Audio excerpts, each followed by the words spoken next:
The war between Iran and the United States is now entering a far more dangerous phase because Tehran is sending a clear message there will be no negotiations with Washington or Donald Trump. Iran's Foreign Minister Abbas Araghchi has made it clear that Tehran sees no reason to negotiate with Washington at this stage. According to him, the United States launched what he calls a war of choice and failed to achieve its objectives of a quick and decisive victory. Araghchi says Washington is now searching for a so-called Plan B, but Tehran believes that it will fail as well. Iran is also accusing the United States of attacking even while negotiations were underway in the past. Because of that, Tehran now says that there is no request from its side for a ceasefire and no interest in negotiating with Washington at this stage. Iran is signaling that it is preparing for a prolonged confrontation rather than a quick diplomatic exit. These exact comments are also being echoed by senior Iranian officials.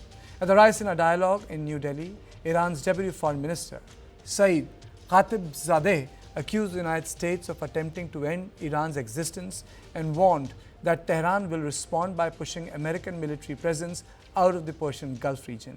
According to him, Iran is defending itself and diplomacy can only return if what he calls aggression stops first. But the messaging from Washington looks very different. United States President Donald Trump claims that Iran is privately seeking a deal even as the conflict escalates. Trump says American strikes are systematically destroying Iran's missile and drone capabilities and claim that much of Iran's naval fleet has already been wiped out in just a few days. At the same time, Trump says a full-ground invasion of Iran would be a waste of time, even while acknowledging that the conflict could turn into a long war.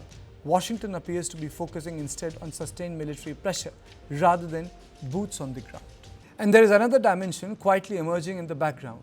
Reports suggest that the Kurdish rebel groups inside Iran may be preparing for activity along the border, and there have been long-standing allegations that the CIA has previously supplied limited weapons to some Iranian Kurdish factions as part of covert pressure against Tehran. If that front intensifies, it could open a new internal security challenge for Iran even as the external war continues.